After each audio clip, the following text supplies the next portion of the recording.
ایک صحابی کا تھا، جس صحابی نے حضرت فاطمہ کو گفٹ دے دیا تھا، تحفے میں دیا تھا، اے فاطمہ یہ مکان تمہارے لیے ہے، اس لیے کہ آج سے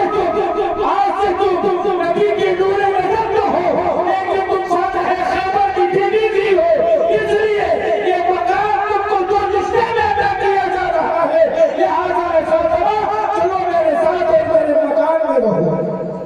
صحابی عرض کرتے ہیں، صحابی کے کہنے پر میرے نبی نے مسکرا کر کے ارشاد فرمایا ٹھیک ہے فاطمہ اور علی جاؤ، وہ مکان تمہارے لیے ہے۔ جبکہ تعریف دیتی ہے کہ جس وقت میرے آقا مولا علی کا نکاح حضرت فاطمہ کے ساتھ ہوا تھا، اس وقت حضرت علی کے پاس 1 روپے کی بھی قیمت موجود نہیں تھی۔ آپ نے ساری کی ساری دولت راہ خدا میں تقسیم میں دیا تھا، اور راہ خدا میں آپ نے وہ دولت ادا کر دی تھی اور لٹا دی تھی۔ یہ راہ خدا میں دولت جا رہی ہے، اسے علی کی ضرورت نہیں ہے۔ صحابہ نے دیکھا تو صحابی نکلے، چلو علی میرے مکان میں رہو، میرا وہ مکان میں آج خالی کر دیتا ہوں۔ اسی وقت حضرت علی کرم اللہ تعالی وجہہ الکریم وہاں سے پڑھے، نبی نے ارشاد فرمایا ٹھیک ہے آگے جاؤ۔ اس وقت حضرت صحابی کے گھر حضرت مولا علی اور حضرت فاطمہ الزہرا پہنچی، تو جب اس مکان میں آپ دونوں حضرات ٹھہرے تو میرے نبی اکرم صلی اللہ علیہ وسلم اس مکان میں تشریف لے گئے، اور میرے نبی جب تشریف لے کر کے گئے تو میرے نبی نے چند آیتیں سورتیں پڑھی، اور اس کے بعد حضرت فاطمہ سے کہا اے فاطمہ پانی لاؤ۔ جب پانی لایا گیا تو حضرت نبی اکرم صلی اللہ علیہ وسلم نے اس پانی کے قطرات کو اپنے ہاتھوں پر ڈال کر کے اس پہ تب کرتے رہے، اور حضرت علی کے سر اور بازو اور سینے پر اس پانی کے چھینٹے کو مارتے رہے۔ تاریخ کہتی ہے کہ اسی طرح آپ آیت تلاوتیں کرتے گئے اور پھونکو پانی پر پھونکتے گئے، اور پانی کی چھینٹیں اسی طرح حضرت فاطمہ الزہرا کے بازو اور سینے پر آپ نے بھی اس کو بھی جھٹکا، اور جھٹکنے کے بعد حضرت سیدہ فاطمہ الزہرا رضی اللہ تعالی عنہا ایک ایسی خاتون ہے کہ جن کی حیا تمام عالم میں اس طرح ممتاز ہے۔ زمانہ جب دیکھتا ہے تو حضرت فاطمہ کے اس حیا کو اس طرح بیان کرنے پر ہماری نگاہیں حاضر ہو جاتی ہیں کہ نبی کی لخت جگر کی حیا ہم کس طرح بیان کریں۔ نبی کی اس بیٹی کی حیا ہر ایک قدم قدم پر اس طرح حیا ہے کہ حضرت سیدہ فاطمہ الزہرا نے اگر کسی خیر محرم کو دیکھا ہوگا تو حضرت سیدہ فاطمہ الزہرا کے لیے اس وقت آسمان سے اللہ رب العزت اپنے فرشتوں کو حکم دینا، اے فرشتوں آپ تم اس وقت وہ جگہ خالی کر دینا جس وقت حضرت سیدہ فاطمہ الزہرا کی سواری حضرت کے میدان میں جب ان کی سواری کرنے لگے اور سواری کا عالم ہو، اے فرشتوں تم اپنی نگاہیں نیچی کر دینا، کہیں ایسا نہ ہو کہ تمہاری نظر ڈالنے کی وجہ سے حضرت سیدہ فاطمہ بے حیا نہ ہو جائے۔ اللہ اکبر۔ حضرت سیدہ فاطمہ کی وہ باحیائی کہیں ایسا نہ ہو کہ حضرت سیدہ فاطمہ کی اس حیا میں تمہاری کوئی بے حیائی شامل ہو جائے۔ اے فرشتوں تم اس چیز کے گواہ ہو جاؤ کہ جب اللہ نے حکم دیا تو فرشتے اپنی نظریں نیچی کر رہے ہیں اور رب کی بارگاہ میں عرض کر رہے ہیں مولا تو اپنے نبی کے نور نظر کو اس سواری کے ساتھ گزرنے کا حکم دے دے۔ جب حضرت سیدہ فاطمہ الزہرا اس سواری سے گزرے گی تو علامہ حضرت استاد زمان بریلی کی ٹوٹی ہوئی چٹائی سے پکار اٹھتے ہیں کہ کوئی نظریں نہ اٹھائے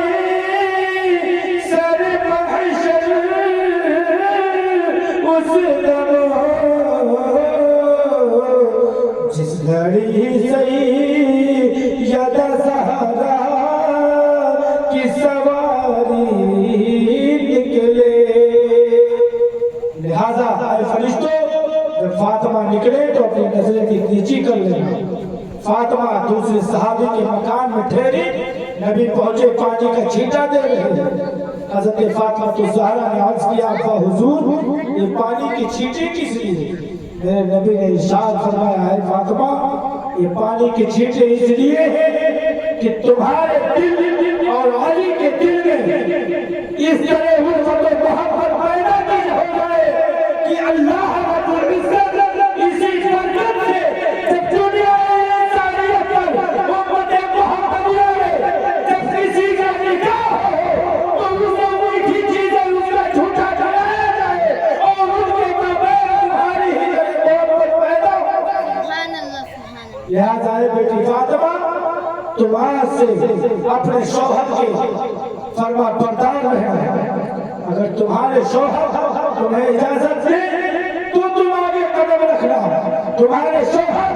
اگر اجازت نہیں دیتے ہیں تو کبھی اپنے مکان سے میرے مکان کی طرف آنے کی جرات بھی نہ کرنا.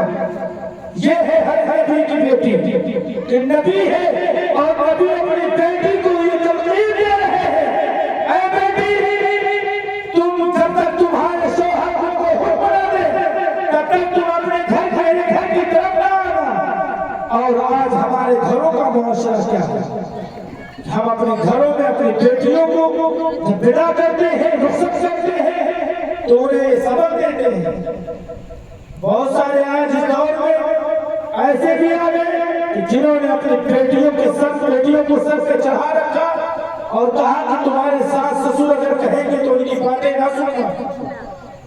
ایسے اسی دنیا میں لوگ ہیں. لیکن حضرت سیدہ فاطمہ کی زندگی کو ملاحظہ کریں کہ میرے نبی نے کس طرح کہا تھا اے بیٹی فاطمہ یہ علی تمہارے شوہر ہے. آج سے تم ان کی نکاح میں شرکت ہو گئی ہو. لہذا جب علی کہے تو میرے گھر کی طرف رخ کرنا. اگر علی نہ کہے تو میرے گھر کی طرف آنے کی جرات بھی نہ کرنا. لیکن وہی حضرت علی ہے کہ جنہوں نے میرے آقا کریم صلی اللہ علیہ وسلم کی اس محبت کو اپنے دل میں اس طرح بسا کے رکھا تھا کہ جب ہمیں آقا کریم صلی اللہ علیہ وسلم نے اپنے علی کو اپنی نور نظر کو دیا تھا تو حضرت علی سے فرمایا تھا اے علی یہ میری رخت جگر ہے نور نظر ہے اسے سنبھال کر رکھنا. اس لیے کہ میری تین بیٹیاں تھیں اور ان تین بیٹیاں ہیں. ان تین بیٹیوں میں سب سے پہلے جو میری قربت حاصل کی ہے وہ کوئی اور نہیں ہے بلکہ وہ میری بیٹی فاطمہ الزہرا ہے. نہ وہ قربت انہیں کلثوم کو حاصل ہوئی ہے نہ وہ قربت حضرت رقیہ کو حاصل ہوئی ہے. میرے آقا کریم صلی اللہ علیہ وسلم نے بیٹی کو یہ تلقین کر کے میرے نبی اسی وقت پلٹ گئے. اور جب میرے آقا کریم صلی اللہ علیہ وسلم اپنے حجرے کی طرف آئے تو کیا دیکھتے ہیں کہ حضرت علی قدموں میں داخل کے گر جاتے ہیں اور کہتے ہیں یا رسول اللہ آپ نے اپنی بیٹی کو میرے ہاتھ میں تو دے دیا ہے لیکن یہ بیٹی آپ کی فاطمہ نور نظر ہے. میرے سے کبھی کوئی تکلیف ہو جائے تو یا رسول اللہ مجھے معاف کر دینا. کہیں ایسا نہ ہو کہ آپ کے نور نظر کو کوئی تکلیف کبھی ہو جائے رشتے دار جانے میں تو آپ میری غلطیوں کو معاف نہ فرمائیں. میرے نبی نے ارشاد فرمایا اے بیٹی اے علی یہ بیٹی میری فاطمہ تو ہے لیکن اسی بیٹی کو تم اس طرح مان کر کے رکھنا اس لیے کہ یہ تمہاری شریک حیات ہے. اگر تم چاہو تو انہیں جس طرح چاہو اس طرح رکھ سکتے ہو. لہٰذا اس میں میری اب کوئی مداخلت حاصل نہیں ہو سکتی. حضرت علی کرم اللہ تعالیٰ وجہہ الکریم نے جب اس بات کو سنا تو میرے نبی کے رخسار پر یا مورخین لکھتے ہیں کہ نبی اکرم صلی اللہ علیہ وسلم کی اس زندگی کو اس طرح ملاحظہ کیا کہ تمام دنیا انسانیت نے حضرت فاطمہ کی حیا کو دیکھا اور حضرت ابو بکر صدیق کی بیوی بیان کرتی ہے کہ جب حضرت فاطمہ کے انتقال کا وقت قریب آیا تو حضرت فاطمہ الزہرا نے حضرت عمیس جو حضرت ابو بکر کی بیوی ہے، یہ حضرت عمیس ہے، ان سے آپ جا کر کے فرماتی ہے کہ ابو بکر صدیق کی بیوی عمیس میری بات کو سن لو کہ جس طرح یہ رواج ہے پہلے جو ہے اس زمانے میں جب عورتیں مرتی تھی یا عورتوں کا انتقال ہوتا تھا تو انہیں بے حیائی کے عالم میں ان کے جنازے کو لے جایا جاتا تھا، لیکن میرے فاطمہ الزہرا نے حضرت عمیس سے کہا اے عمیس جب میں انتقال کروں میں اس دنیا فانی سے رخصت ہو جاؤں، جب میں اس دنیا فانی سے محنت کروں تو میرا جنازہ ایسی چیز میں رکھنا کہ جس سے یہ فاطمہ اس دنیا میں رہی تو برحیا رہ کر کے رہی اور اس دنیا سے جائے محنت کرائے تو مکہ میں کوئی ایسا کہنے والا نہ ہو کہ یہ فاطمہ کا جنازہ جا رہا ہے جو بے حیائی کے عالم میں جا رہا ہے، لہذا اے عمیس میرے لیے کچھ ایسا انتظام کیا جائے۔ حضرت ابو بکر کی بیوی کہتی ہے کہ جب میں نے حضرت فاطمہ کی اس بات کو سنا تو اس وقت میں نے یہ بات حضرت عبداللہ ابن عباس سے کہی کہ اے عبداللہ ابن عباس یہ دیکھو فاطمہ نے مجھے ایسی وصیت کی ہے تو جس طرح آج ہم اپنے گھر کے جنازے کو لے کر کے نکلتے ہیں یہ حضرت عمیس کی دی ہوئی قوت ہے اور حضرت فاطمہ کی دی ہوئی نصیحت ہے۔ میرے آقا کریم صلی اللہ علیہ وسلم نے جب اس بات کو سنا تو میرے آقا کریم صلی اللہ علیہ وسلم نے حضرت عمیس نے جب اس بات کو سنا تو حضرت عباس سے کہا تو حضرت عباس نے ایک پڑاؤ کا انتظام کیا کہ پڑاؤ نہیں ہے۔ جب حضرت فاطمہ الزہرا رضی اللہ تعالی عنہا کا انتقال ہو آپ جب اس دار فانی سے رحلت کر گئے تو حضرت سیدہ فاطمہ الزہرا رضی اللہ تعالی عنہا جانے سے پہلے اپنے بیٹے حسنین کریمین کو اس طرح سجایا اور لچایا تھا کہ حضرت علی جب مکان میں داخل ہوئے تو آپ سے ارشاد فرماتے ہیں اے بیٹی فاطمہ آخر یہ کیا معاملہ ہے، آخر یہ معاملہ کیسے سامنے آ رہے ہیں۔ حضرت فاطمہ عرض کرتی ہے اے میرے شوہر نامدار علی چنچو قضا آج اللہ کے محبوب نے میرے ابا جان نے مجھے خواب دکھایا ہے اور خواب کی تعبیر یہ ہے کہ اے بیٹی فاطمہ تمہارے دنیا سے محنت کا وقت قریب آ گیا ہے، لہٰذا اے بیٹی فاطمہ تم اپنے بیٹوں کو سوال لو جس طرح سوالنا چاہتی ہو، اپنے بیٹوں کو چوم لو جس طرح تم چومنا چاہتی ہو، اپنے بیٹوں کو اپنے ہاتھوں سے آٹا گوندھ کر کے کھانا کھلا دو جس طرح کھلانا چاہتی ہو۔ تمہارے بعد ہو سکتا ہے تمہارے بیٹوں کو کوئی کھانا دینے والا نہ ہو سکتا ہے اے بیٹی فاطمہ تمہارے بعد تمہارے شوہر علی کو کوئی ان کی کوشش و حال نہ پوچھنے والا نہ ہو۔ اے بیٹی فاطمہ تم اپنے علی کے اپنے شوہر علی کے حال چال کو لیتی رہو۔ اے فاطمہ الزہرا تم کس طرح چاہتی ہو اس طرح اپنے بیٹے کو سن لو چون لو، آج ہی تمہاری محنت کا وقت قریب ہے۔ مورخین لکھتے ہیں کہ 7 رمضان المبارکہ یا 9 رمضان المبارکہ کو حضرت سیدہ فاطمہ اس دار فانی کو رحلت کہہ کر کے الوداع ہو کر کے آپ دنیا سے رخصت ہو گئے۔ آپ نے اس دار فانی سے آپ نے کوچ فرمایا اِنَّ لِلَّهِ وَإِنَّا إِلَيْهِ رَاجِعُونَ۔ جب حضرت سیدہ فاطمہ اس دار فانی سے دار بقا کی طرف گئی تو اللہ کے محبوب صلی اللہ علیہ وسلم سے ملاقات ہوئی۔ پہلے دن آپ سے میں نے کہا تھا کہ میرے نبی نے 2 جملے بیان فرمائے تھے، اے بیٹی فاطمہ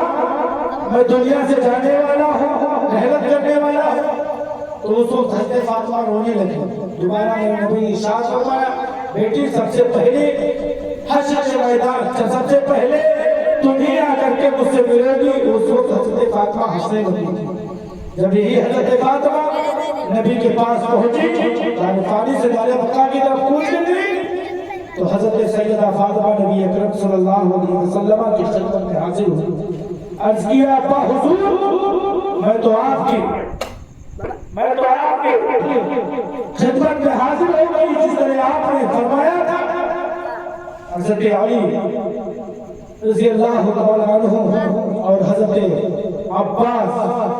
رضی اللہ تعالی عنہ دونوں حضرات میں سے کسی ایک نے مورخین نے اس میں اختلاف کیا ہے کہ یا حضرت عباس نے یا حضرت علی المرتضیٰ رضی اللہ تعالی عنہ ان دونوں حضرات میں سے کسی ایک نے حضرت علی حضرت فاطمہ الزہرا کا جنازہ پڑھایا تھا. جواب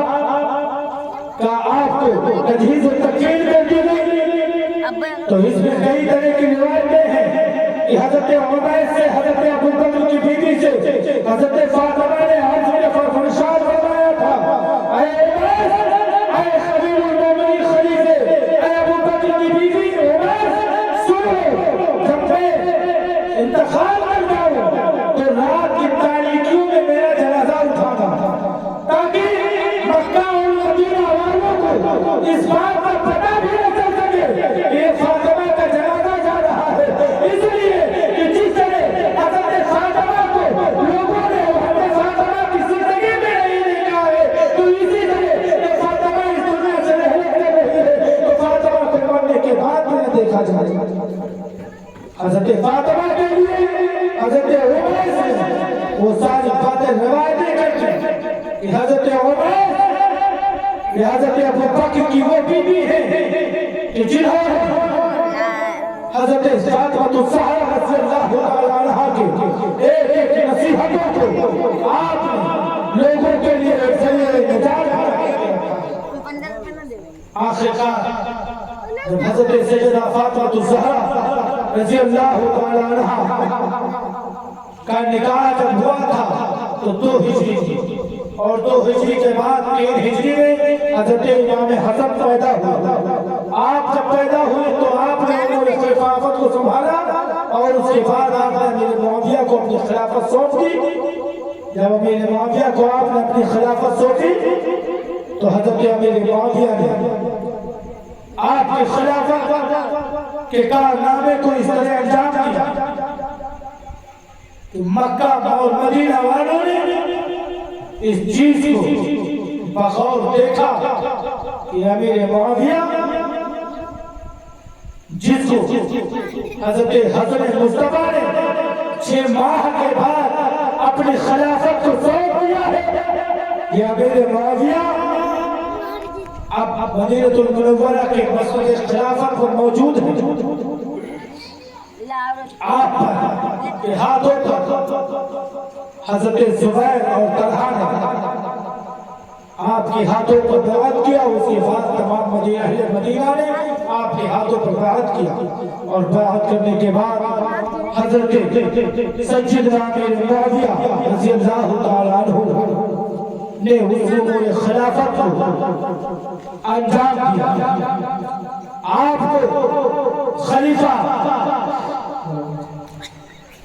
کو خلیفہ سن 3 ہجری میں بنایا گیا اور آپ نے اس خلافت کو 5 ہجری تک مکمل طور پر انجام دیا. جب آپ نے امور خلافت کو 200 سال تک مسلسل آپ نے اس خدار خلافت کو انجام دیا تو حضرت امیر معاویہ رضی اللہ تعالی عنہ نے اپنے بیٹے یزید کو بلایا اور بلا کر کے یزید سے کہا اے بیٹا جب میں اس دنیا سے چلا جاؤں دار فنا سے دار بقا کی طرف میں جب کوچ کروں رحلت کر جاؤں اس وقت سب سے زیادہ ضرورت تمہیں اگر پڑے گی تو امام حسین کی ضرورت پڑے گی. سبحان اللہ. وہ امام حسین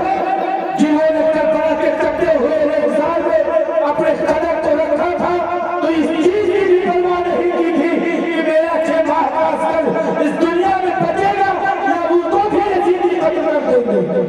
اسی حسین کے بارے میں امیر معاویہ فرماتے ہیں اے یزید جب میں اس دنیا داری ثانی سے دانے پکا کے بیٹھ جاؤں تو تمہاری ذمہ داری ہے کہ تم جو کوئی بھی کام کرو گے تو نواز رسول صرف سے پیغمبر حضرت امام حسین سے اس رائے کو لے کر کے اور تم اس کام کو کار انجام میں پہنچاؤ گے. لیکن یزید کے ارادے اتنے غلط تھے تاریخ کہتی ہے کہ یزید شکل سے بدصورت تھا, اتنا موٹا اتنا تندرست تھا کہ اس کی شکل و شباہت بھی دیکھنے میں اچھی نہیں لگتی تھی. مدینے کے اہل مدینہ خود بیان کرتے ہیں کہ جب حضرت سیدنا امیر معاویہ رضی اللہ تعالی عنہ نے اپنے امور خلافت اصدار ثانی کا انجام دیا اور انجام دینے کے بعد جب حضرت سیدنا امیر معاویہ رضی اللہ تعالی عنہ اصدار ثانی سے آپ پھر رحلت فرما گئے, اس وقت حضرت سیدنا امام حسین رضی اللہ تعالی عنہ مدینے میں موجود تھے اور امیر معاویہ کوفہ کے اندر ان کا بیٹا یزید اسی کوفہ کے میدان میں موجود ہے, اسی کوفہ کے میدان میں کوفہ کے اسی دارالسلطنت میں موجود. جب یزید نے دیکھا کہ میرا باپ اس دار ثانی سے کوچ لے گیا ہے تو اپنا اس تخت سلطنت کو میں اپنے سر پہ اٹھاؤں اور امور خلافت کی سلطنت کو میں اپنی ذمہ داری سمجھ کر کے اور اس کا انجام اس کا کامے کو انجام دوں. یہ بھول گیا کہ اس کے باپ امیر معاویہ نے مجھے کچھ سبق دیا تھا, مجھے اس کو نصیحتیں کی تھی. حضرت سیدنا امیر معاویہ نے وہ نصیحتیں بھول گیا اور حضرت امیر معاویہ رضی اللہ تعالی عنہ کو جب اس دور ثانی سے دار بقا کی طرف کوچ کیے تو اب یہ تخت نشین ہو گیا اور حضرت سیدنا امام حسین رضی اللہ تعالی عنہ کو سے کوئی رائے مشورہ بھی نہیں ہوا, جبکہ سب سے زیادہ حقدار اس وقت اہل مدینہ میں حضرت سیدنا امام حسین اس امور خلافت کے حقدار تھے. لیکن یزید اس ہوشیاری میں تھا کہ لاؤ اب ان سے جو ہے دارالسلطنت کو تھام لیا جائے گا, اس کی بات دور میرے ہاتھ میں ہوگی تو جس طرح چاہیں گے حسین ابن علی سے ہم اپنے ہاتھوں پر بیعت کروا لیں گے. لیکن حسین ابن علی سے بیعت اور اس طرح دوسرا مدینہ المنورہ کے گورنر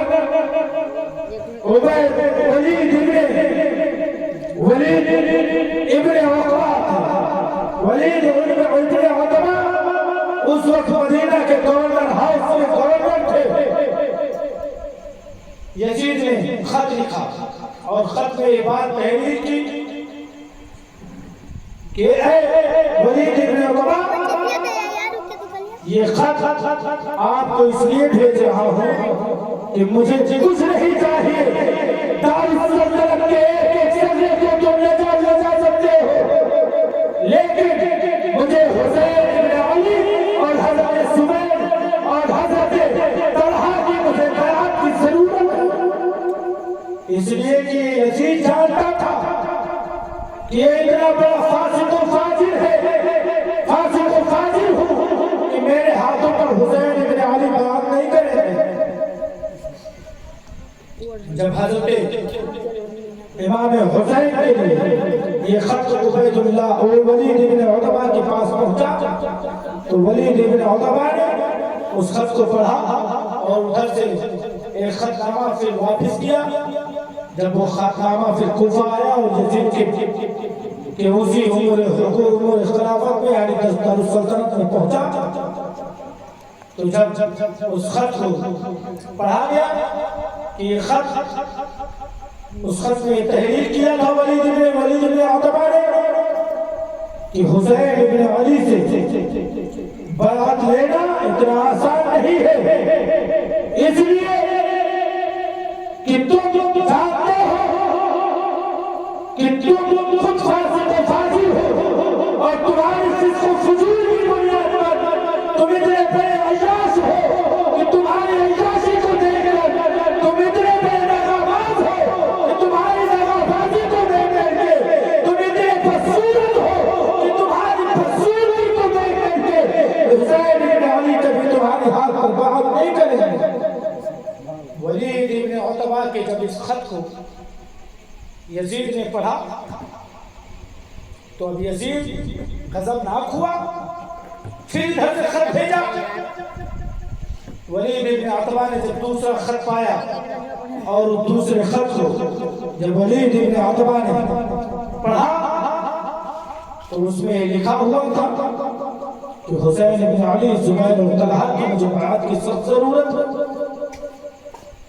ولید ابن عتبہ نے مدینہ کی طرف قاصد کو بھیجا کہ جاؤ اور حضرت امام حسین اور حضرت زبیر اور طلحہ کو بلا کر گورنر ہاؤس میں پیش کیا جائے۔ بھائی گورنر اپنے وقت کا گورنر ہوتا ہے، حاکم اپنے وقت کا حاکم ہوتا ہے۔ جب گورنر نے بلایا ولید ابن عتبہ نے تو حضرت امام حسین چند رفقا کو لے کر کے اور ولید ابن عتبہ کے گورنر ہاؤس کے باہر پہنچے تو آپ نے آواز دی، اے ولید ابن عتبہ، حسین ابن علی کو تو نے یاد کیا ہے؟ یہ حسین ابن علی تمام رسول کے ساتھ تیرے گورنر ہاؤس پر حاضر ہے، آخر بتاؤ یہ آخر کیا چاہتا ہے؟ اس وقت مروان ابن حکم کو ولید ابن عتبہ نے مشورے کے لیے بلا رکھا، بلا بٹھایا تھا۔ تو اس وقت مروان ابن حکم نے مشورہ دیا تھا، اے ولید ابن عتبہ، حسین ابن علی کو بلاؤ، یہ موقع اچھا ہے، اس موقع کو پا کر کے اگر حسین ابن علی یزید علی کے ہاتھ پر بات کرتے ہیں تو ان کی جان بخش دی جائے گی، اور اگر نہیں کرتے ہیں تو انہیں اسی گورنر ہاؤس پر قتل کر دیا جائے گا۔ اللہ اکبر۔ یہ مشورہ مروان ابن حکم نے پہلے ہی دے دیا تھا۔